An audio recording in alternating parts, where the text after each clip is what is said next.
I suspect most of us end up drawing from photo references simply because of the ease and convenience. But I want to suggest there's a simple but devastating mistake that so many of us make that cripples our opportunity to develop our own particular drawing style. And the mistake I make is that when I choose a photo, my thought is, now I need to copy this photo as accurately as I can. That becomes my aim, and that quite probably will be the measuring stick that I'll use at the end to work out whether I did a good drawing or not. How closely does it look like my photo? Does this sound familiar to anyone? We've got our photo, right, now I need to copy that as well as I can, as precisely as I can, which is particularly a challenge because photographs capture so much detail even a long way away. But if you find the thought in your head as you sit down to draw from a photo is, now I need to copy this as precisely as I can, let me ask you why? What is the purpose of that? Because we already have the photo. Why are we trying to draw an exact copy of the photo? And the thing I know for sure is I am not going to draw a better copy of the photo than the photo already is. So in a way, my drawing will always be a bit of a disappointment. So how should we approach it then, if not copy what we see? And I want to put this into 2 points. And the first is that we should look at what we actually have in our photo and work out, can I crop this or even extend it in parts if I think I can do that, but in some way change where the borders are to improve my finished drawing. Now, I've just done a video on composition, so I'm not going to labor that point here. But let me just say that this is my photo reference for this drawing. I don't know whether you think this is a better and more interesting composition than this, but what I did was crop it severely so that the architecture became the focus even though it was in the distance. It's not about ignoring the photo, it's about improving the photo in some way. At least how our drawing will look by using the photo more as a springboard than as something we have to slavishly copy. Because when we slavishly copy, we actually copy the weaknesses of a photo, and we don't necessarily add any strengths of our own. To create the sort of visual impact, create the visual focal point that we think is interesting about this scene, and which then will help direct the way we draw the various parts of the scene. In a moment, I'll show you some examples of my drawing with the reference photos that they were taken from and explain just how I used the photo as a jumping off point to develop something a bit different and I think more interesting in my drawings. And if you're finding this helpful, then please hit the like button. Why not help me as well?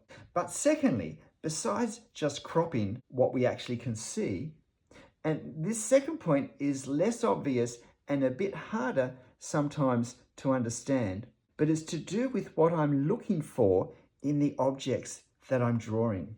See, when I'm copying the photo, I'm just looking at each part of it and trying to draw it as accurately as possible. And it doesn't matter whether it's a figure here, a chair over here, some tree trunks here, some figures here, the statues. But the irony is that for many of us, the more we draw precisely what we see and the better we get at it, the less realistic our drawing seems at the end. While it looks great in the photo, it doesn't seem to that precise detail transfer to my drawing and capture the realism that I see in the photo. What I try to do is to not look at all the parts of the scene. What I try to do is to focus on however I'm going to represent this. So in this case, I need to consider the overall scene and what is it that I'm wanting people to put their eyes on when they look at my drawing. What is it that I expect the initial landing point of my drawing to be? And what do I want the main effect to be? because at this point, I don't want to see all the detail. I want to work out the overall effect, visual effect of the scene I want to draw, or paint for that matter. What stands out? What's sharply in focus? Because our eyes in life don't focus on an entire scene all at once. In a small photo, we can. But in life, I have to look here, and these figures would become my focus. And all of this would be to some degree blurred and at the very edge of my peripheral vision. And some of it may not even be in my line of sight at all. So the fact is that when I'm focusing here on these closest objects, which is the most natural thing to do, that they are more sharply in focus and they are darker as well. This is the sort of visual effect, the effect that the placement of the figures in space in relation to other objects in our scene. This is the effect I'm trying to see so that I can create this effect and capture a sense of realism in that way. It's the overall scene I have to look at first, not the details. Now, I still draw bit by bit of whatever the subject matter is, but how I draw will be greatly changed by the particular visual effect that object has in its placement in the overall scene and in its purpose visually in the overall scene.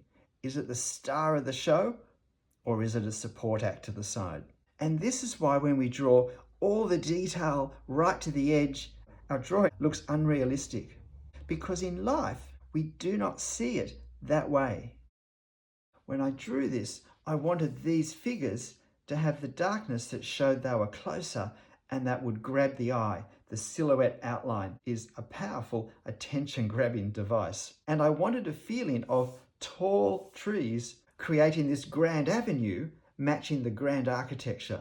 And I wanted the architecture to have a sense of looming up as of being the enormous structure that it is. But I also needed it to sit back in the distance. I needed to create this sense of distance in the background from my materials and the way I use them. I'm having to create the effect of distance, of this being further away, of drawing less detail than I could have worked out from my reference photo. And of course, I enlarged this so it was this size and I could see the detail very easily. But instead, I'm trying to capture the effect of the detail. So for these statues here, it's really, again, the silhouette edge that's important and a few lines that are in the right places for the figures that they are, but really just suggesting areas of shadow and areas of sunlight rather than detail, because that's the effect we have here. It's similar over here, except we've flipped. Instead of light against dark, we're using dark against light. We really just want to get a sense of brightest and darkest areas without actually drawing the figures. I want to capture the general shape and the sense of fussy details around these medallions, but I need to keep it nice and loose so it sits far away. Sometimes it's a great photo already and we actually don't need to crop it. Instead of starting to then copy all of this architectural detail as accurately as we can, instead we look at this and we say, what's the effect overall? What's the visual effect when I look at this? Now, when I look at this, I'm really looking here first, because the warm colors, the greater scale and the clearer detail all grab my eye. And I may start to wander down here, but then I'm probably going to be dropping down to some of these items, objects down here. I'm not really going to the far end of the street. That remains, as I look up here, a bit of a vague direction. I can see the perspective angles out of the corner of my eyes, and I have a sense of all the windows of the architecture being just like this, but more and more compressed. So the question is, how can I draw that effect and not to start to draw all the detail? And for me, this was how it looked. Now you'll notice I also didn't feel obliged to copy all of this detail that we have down here. I thought it looked better to just suggest a little bit of the actual street level, because I did want this effect of the foreshortened architecture to be the focal point.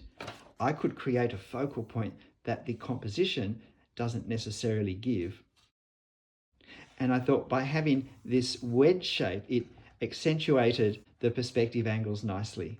And to create the effect of distance, rather than what we actually see of the distance in our reference, I needed to, as I moved along the street, draw with a lighter and lighter touch the detail that I saw. And in this case, changing the pen I used as I moved down the street.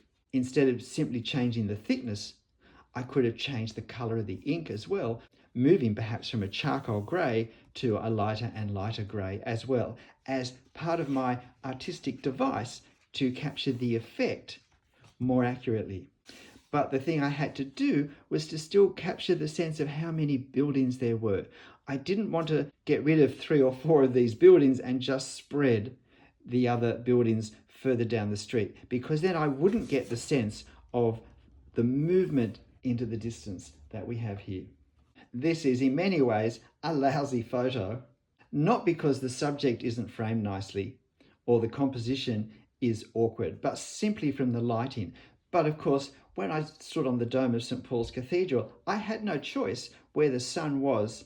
This is where the fact that we use our reference as a springboard, as a starting point for the effect we want to create in our drawing is incredibly helpful. Now, I like the sense of this being backlit, but the problem is in my reference, this is slightly lighter to this, but it's all what I will call mid-tone. And even up here, the value is very similar to down here. I like the composition, I'm not cropping, but how do I capture the effect of the beautiful architecture of the tower and the effect of London moving back in the distance, and with the effect of the sunlight on the Thames and the lightning as we move further back. Now, this was my drawing, and you can see the perhaps what you've heard referred to as artistic license that I've taken. But what I did was I kept what for me was the strongest thing I wanted to capture, which was the beautiful architecture and symmetry and this angle of one of the towers of St. Paul's Cathedral. And I liked the fact that being backlit, it was more subtle. It became more of an overall object rather than of columns and arches. And I felt that the value did darken as it went down from eye level to below eye level. But I wanted the background mostly to have a lighter effect because I wanted to have a distance that stretched far, far away. So I removed all the value and almost all the line and almost all the ink in the pen for the line I drew to help create the effect. It's clearly not an accurate representation of the values and the shapes that we see here, but I'm going for the effect. In the trees, that means that the further back the trees go, the more gestural the drawings, the less precise, the less exact I even try to be.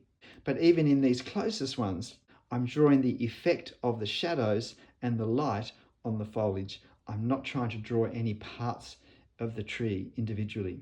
And I thought that making these values here dark, relatively dark as they are, just helped to push the tower out from the background a bit. But I kept all the other values nice and light so that these were always the darkest values, and it kept the focus here.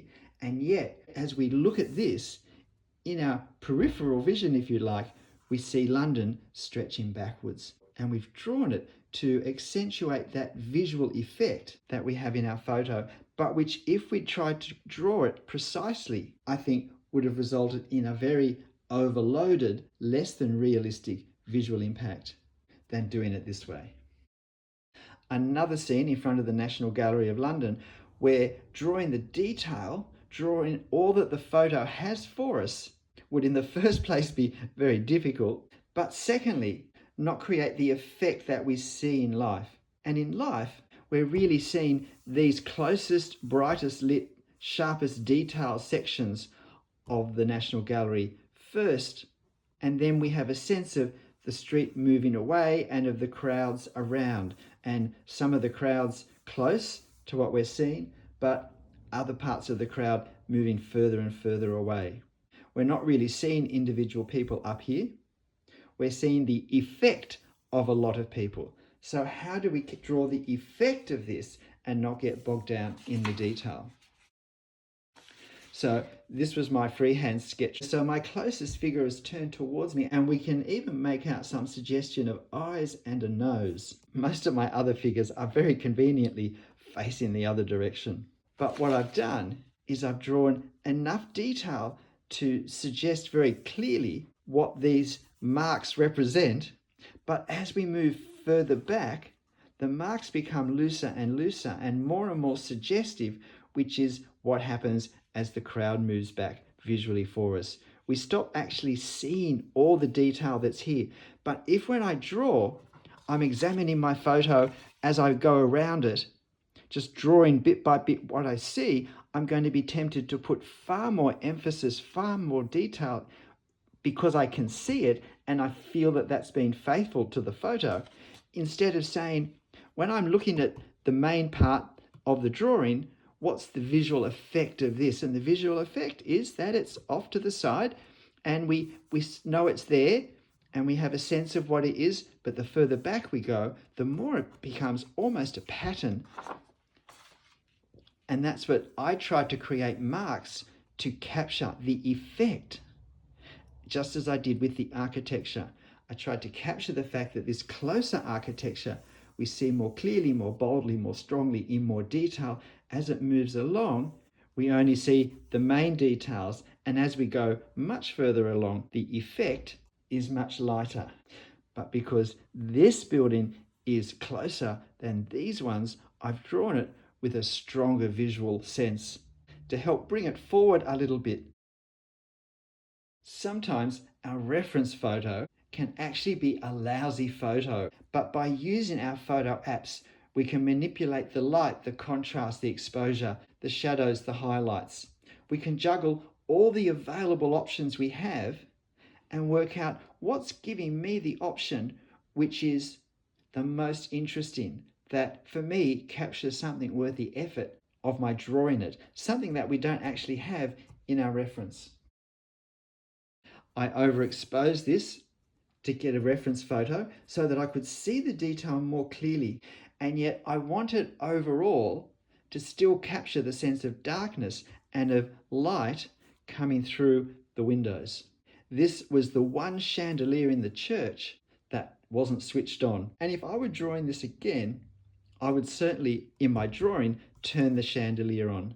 I would leave all of these globes white, and I would make the adjustments to capture the brilliance of the polished gilt metal, as well as the effect of light on some of the closest architectural elements.